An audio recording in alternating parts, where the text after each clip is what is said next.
Hey y'all, how you doing? It's your girl Emma D here, thinking thoughts about things as always. And in our last video, I had made just a quippy little comment about an arrest warrant out for a president, and I got a comment on it that I didn't tell the whole story, and I did not tell the whole story because I just kind of thought that. I still think this one's a distraction. And now there's another president that has a warrant out, maybe, so that's a fun distraction from some other things. So I figured let's like have a conversation about this. All right. So here we go. And I'll link all the things in the thingy thing. So let's start off with the one I said something about where I got a comment, an arrest warrant out for Putin, which doesn't really matter, and I'll tell you why as we read through some of this. It is kind of a joke, and it's for other people because it's from a body that his own country doesn't recognize, so whatever. But anyways, we'll talk about it. So let's start there. So let's see. This came out on the 17th. So, situation in Ukraine. ICC judges issue arrest warrants against Vladimir Putin and Maria Lovabalova. March 17th, 2023, pre-trial Chamber 2 of the International Criminal Court, the ICC, issued warrants of arrest for two individuals in the context of the situation in Ukraine. Mr. Vladimirovich Putin and Ms. Maria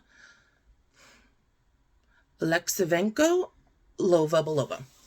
Mr. Vladimir Putin, born on October 7th, 1952, president of the Russian Federation, is allegedly responsible for the war crimes of unlawful deportation of population children and that of unlawful transfer of population children from occupied areas of Ukraine to the Russian Federation under Article 82A7 and 82B8 of the Rome Statute.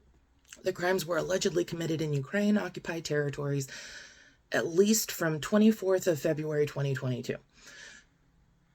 There are reasonable grounds to believe that Mr. Putin bears individual criminal responsibility for the aforementioned crimes, for having committed and acts directly, jointly with others, or through others, and for his failure to exercise controlled property over civilians and military subordinates who committed the acts or allowed for the commission, and who were under his effective authority and control pursuant to superior responsibility, Article 28B of the Rome Statute. Ms. Maria Lovabalova, born on 25th of October, 1984, Commissioner for Children's Rights in the Office of the President of the Russian Federation, is allegedly responsible for the war crimes of unlawful deportation of population children and that of unlawful transfer of population children from occupied areas of Ukraine to the Russian Federation.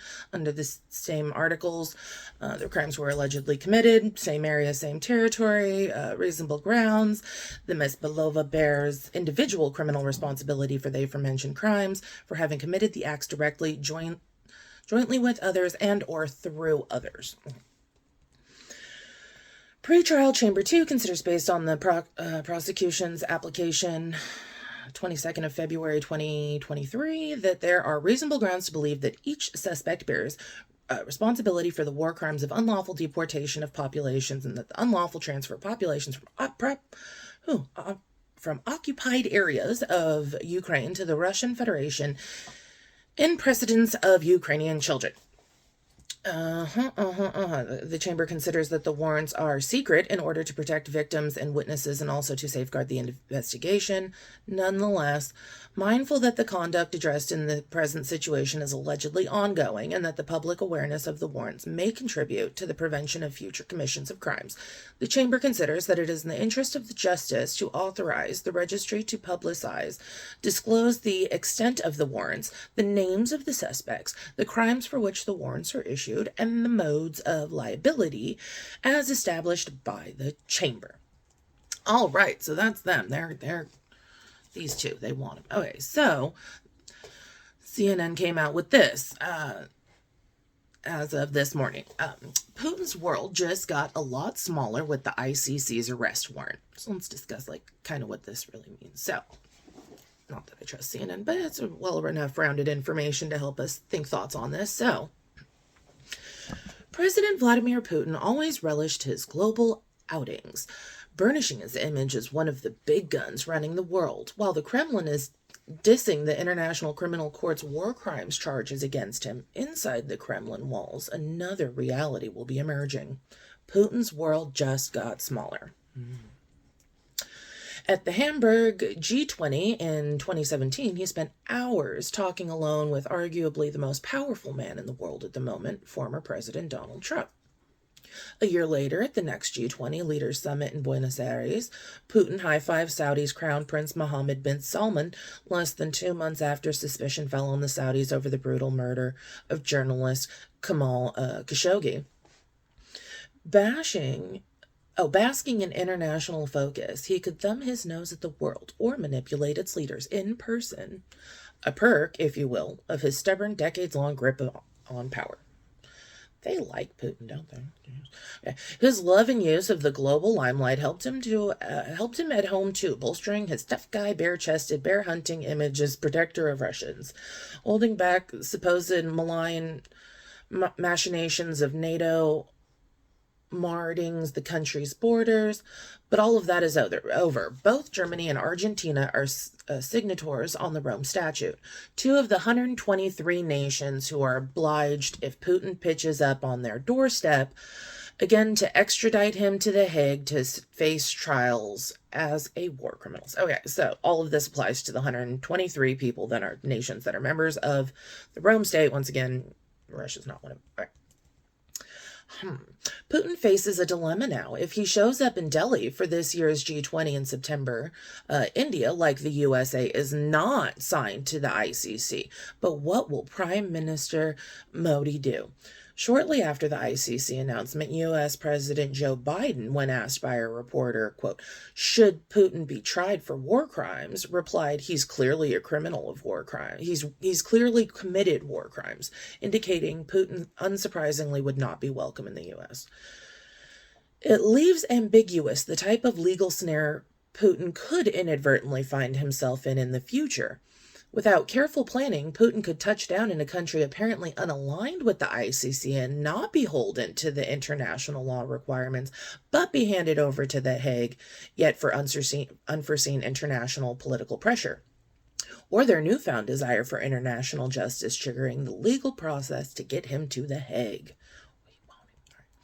Putin is unlikely to leave his destiny to the roll of the dice in a foreign court, so his world is smaller. Even then, the ICC hold out nations. So regardless of Kremlin spins, Putin's ego is dented. Of course, plenty of ICC indictees are on the lam. Admittedly, none with Putin's larger-than-life profile.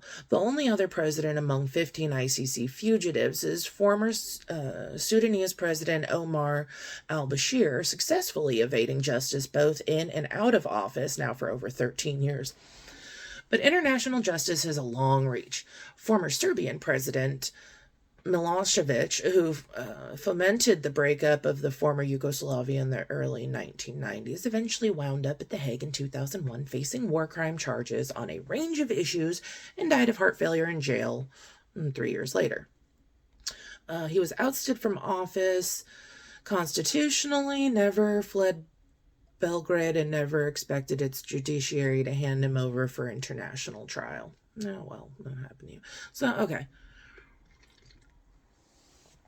It seems like they've gone after others, they've done the thing. So that's kind of why I didn't really put much to it, because, I mean, it's a bunch of other people saying, you know, if you come here, Putin, we're going to get you. So everyone's already mad at him. So that's why I didn't really espouse. But there you go. That's kind of what's going on. But then, since then, our former president, Mr. Donald Trump, has come out saying that there is a warrant for his arrest. Well, so many distractions, you guys. All the things they want us to look at. Potentially this Tuesday. So we'll all be on the lookout for that. So here we go. This is NPR. All right. It was updated about 20 minutes ago. Former President Donald Trump claims in a social media post that he will be arrested this week.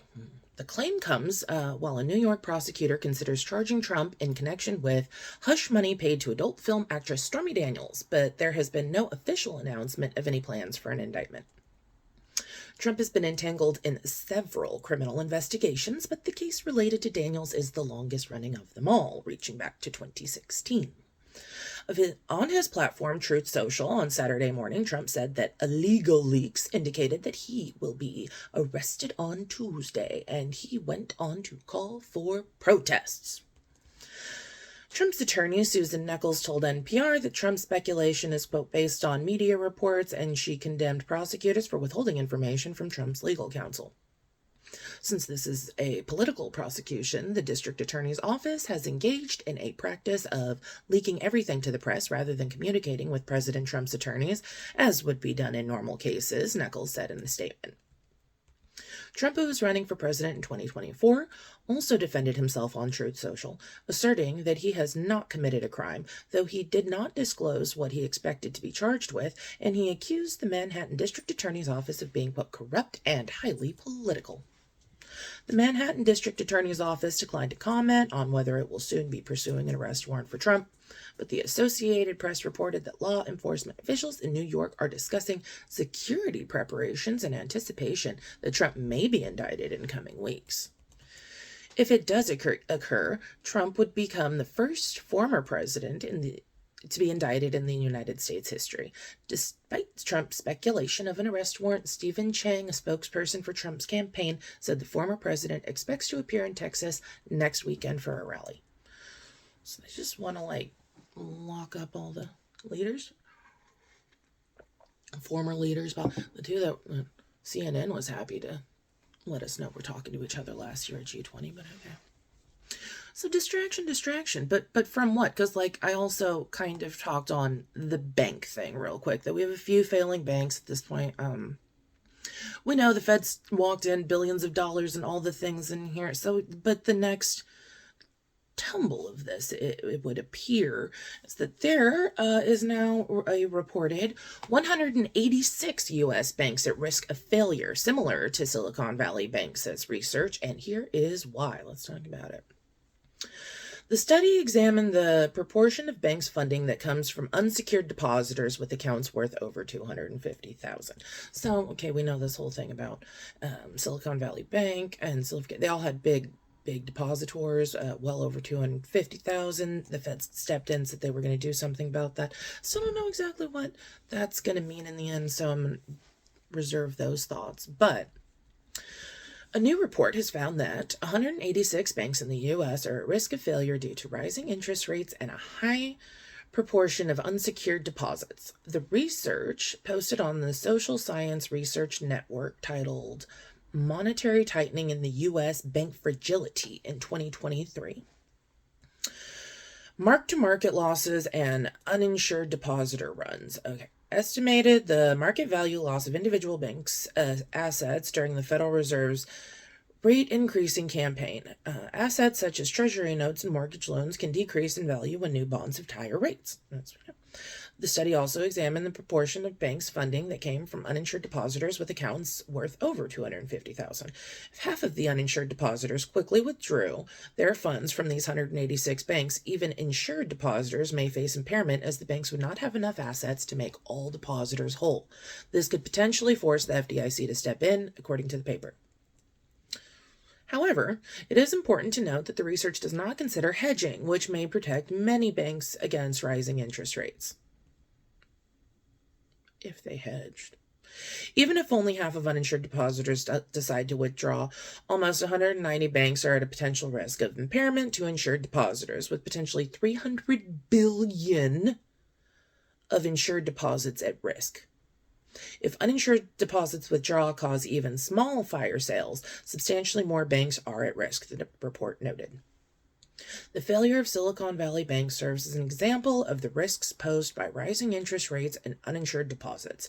The bank's assets lost value due to the rate increase, and worried customers withdrew their uninsured deposits. As a result, the bank failed to meet its obligations to its depositors and was forced to close.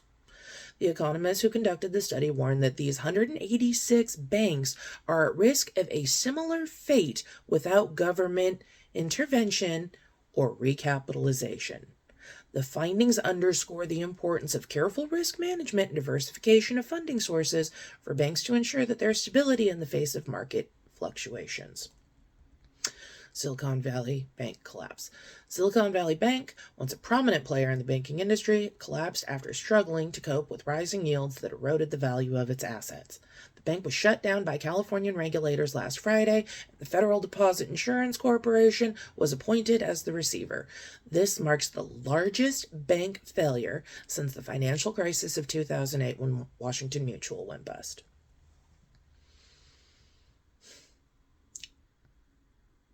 Okay. Silicon Valley Bank attempted to recover from its losses by selling a portfolio of treasuries and mortgage-backed securities to Goldman Sachs at a loss of $1.8 billion. However, it failed to raise $2.25 billion in common equity and preferred convertible stocks to plug the hole. The bank's clients became increasingly worried and withdrew their deposits, causing $42 billion in outflows in just one day. In an attempt to salvage its business, Silicon Valley Bank announced earlier this week that it was exploring strategic alternatives for its holding company, SVB Capital and SVB Securities. The company said that SVB Securities and SVB Capital's funds are general partner entities and not included in the Chapter 11 filing.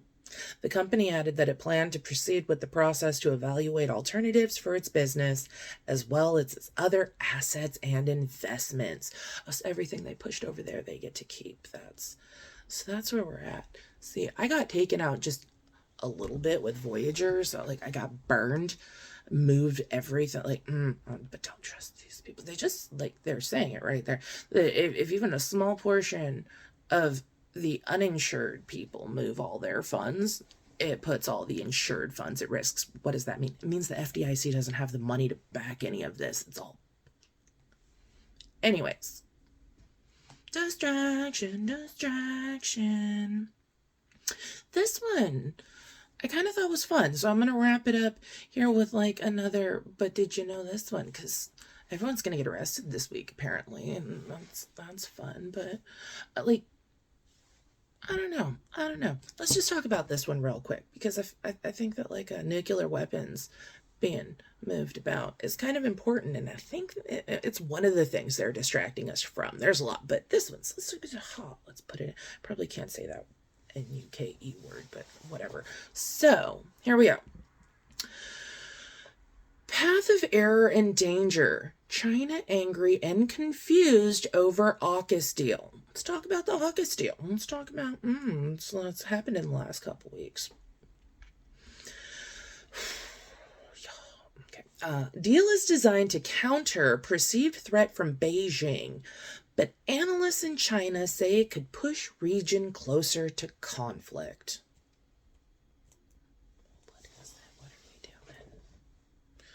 When the UK, the US, and Australia announced the details of their multi-billion-dollar deal to provide Australia with nuclear-powered submarines last Monday, the reaction in China was both outrage and confusion. The Allies were, quote, walking further and further down the path of error and danger, end quote, said Wang Wenbing, China's foreign ministry spokesperson, on Tuesday. The Chinese mission to the UN accused the three countries of fueling an arms race. The deal, which will provide Australia with at least 3 nuclear-powered submarines, is designed to counter what is regarded as a rising threat from China in the Indo-Pacific. Let's think about that. China's Navy already has 6 nuclear-powered submarines that can fire torpedoes and cruise missiles, according to Nuclear Threat Initiatives, a U.S. nonprofit organization. But Chinese state media has accused the AUKUS partners of, quote, pure deception regarding the Nuclear Non-Proliferation Treaty because the deal involves... Oh, no, what happened there? Hold on. Technical difficulties. Why did that jump?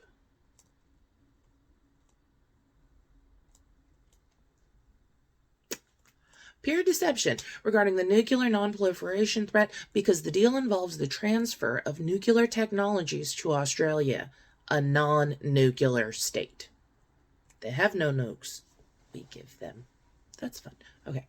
The deal relies on a loophole in the treaty which allows for fossil materials used for non-explosive military use to be exempt from monitoring by the International Atomic Energy Agency. If Pakistan transferred nuclear technology to another country, that would be condemned, says Wang Yao, the president of the Center for China and Globalization, a think tank in Beijing. So I don't know why this one we're not hearing much international criticism. The IAEA has said Australia, the US, and UK informed of its deal, but reiterated that the, quote, legal obligations of the three counties to not proliferate were paramount. Ultimately, the IAEA must ensure that no proliferation risks will emanate from this project, it said. Australian Navy personnel will visit UK and US bases this year to learn how to use nuclear-powered submarines, which can operate further and faster than diesel models and carry out long-range missile strikes. Australia will also work with the UK to develop a new fleet of nuclear-powered subs, which will be known as SSN AUKUS. AUKUS is part of a wider movement of Western countries and their allies to secure the Indo-Pacific against what they regard as threats from China. This week, the UK published a refresh of its defense and foreign policy, which said that China poses an epoch-defining challenge to the type of international order we want to see, both in terms of security and values. The government says it wants to beef up its international securities protections against China, while also pursuing an Indo-Pacific tilt to increase the UK's presence in the region.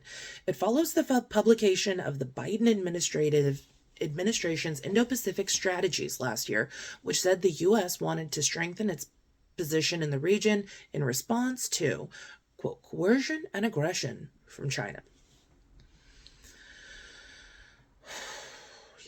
There is also the Quad, an alliance between the U.S., Japan, India, and Australia, which aims to build a bulwark against China's military assertiveness in the region. While there is no mutual security pact, China has complained it amounts to an Asian NATO.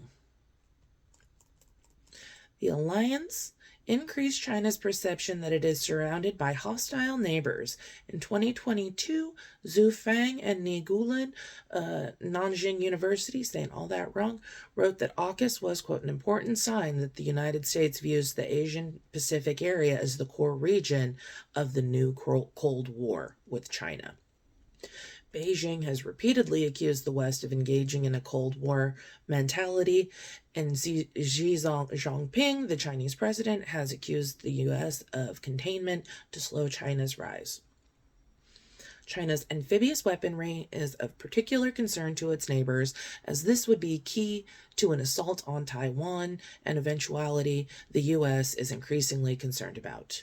In April, the U.S. and the Philippines will hold their largest joint military drills in the South China Sea amid what Manila calls China's aggressive actions there.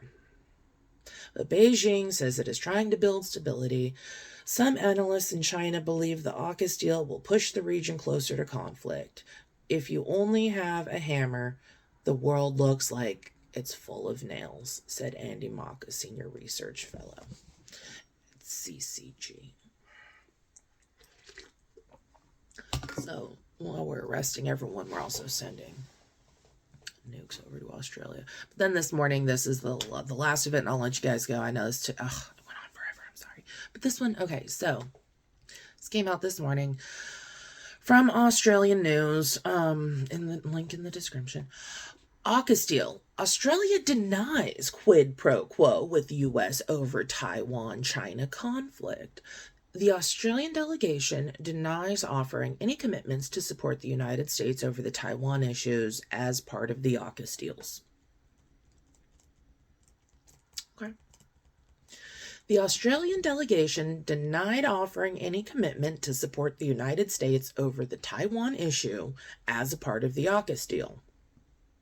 It seems weird because everyone else is describing this whole deal as like securing the Indo-Pacific against the threat of China. But sorry, anyways.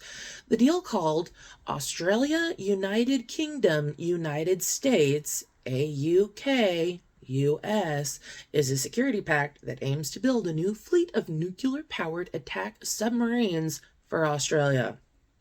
According to Sputnik, the pact was earlier slammed by former Australian Prime Minister Paul Keating.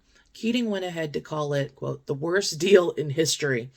On Sunday, Australian Deputy Prime Minister Richard Marles made it clear that Canberra never indicated that it would wade into a Taiwanese issue in return for American Virginia-class submarines.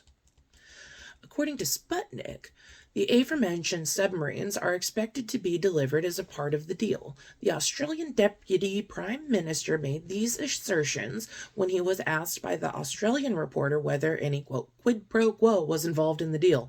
The answer to that, of course, is no. Of course not, and nor was one sought. I have listened to that conjecture from a number of commentators. It is plain wrong, the Australian Deputy Prime Minister asserted. And I couldn't be more unequivocal than that, he added. Ta-da. Oh, Australia distances itself from the Taiwan conflict. During the interview with an Australian news outlet, the Deputy Prime Minister refused to speculate about the future conflict between China and Taiwan. The island region has been governing independently from mainland China since 1949.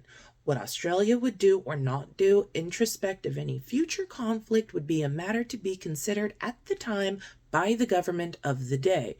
That is the obvious statement to make, and it is the truth.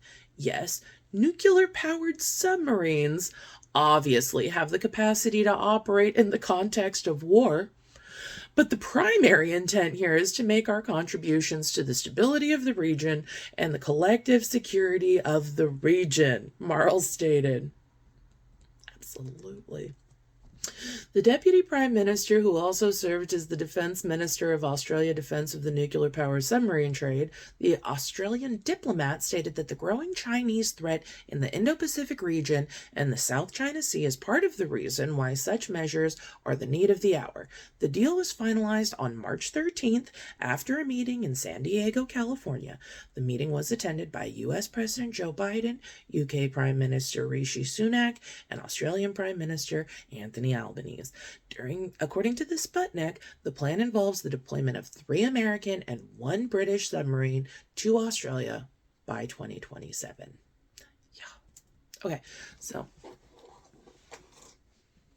just saying. I mean, we might want to be on the lookout for that, because I love the Australians though, because that's why I wanted to end on that note. Gotta love, like, of course, nuclear powered submarines could be used in war. They could, but that's wasn't the strategic point. It just could happen. I don't know, man. Oh, these people. So that's my wrap up for you. Oh, a half an hour. I figured we'd put a little more context onto some of what you might be seeing in this coming week of crazy and so much more. So watch the banks. Also, don't trust any of that. Get your money. Oh, real quick. I know, like, most of us aren't sitting on $250,000, but here's the thing. Like, there's not $250,000. People aren't being able to move money. So I just, think on things like, if you do have some money you don't want someone to maybe gobble up, use it. You can prepay bills. You can, like, buy prepaid credit cards. Just go, like, buy a couple $500 or whatever. Like, there are things you could do to move some money where they won't, like, cash isn't the only way to do it. So just make sure you think on what you can do. Keep your money kind of safe. I mean, I'll tell you diversify, but what are we even diversifying? Gold and silver. No, I don't know. Things are crazy, you guys. Just make sure you take care of yourselves and keep some money on hand. Let's see what the rest of the week brings, because it looks like it's going to be an interesting one. And I shall talk to you later. Let's see how many people get arrested. I'm betting on 0. I'm betting none of these presidents. But let's see. I don't know. All right. Like, subscribe. Talk to you guys later. Take care.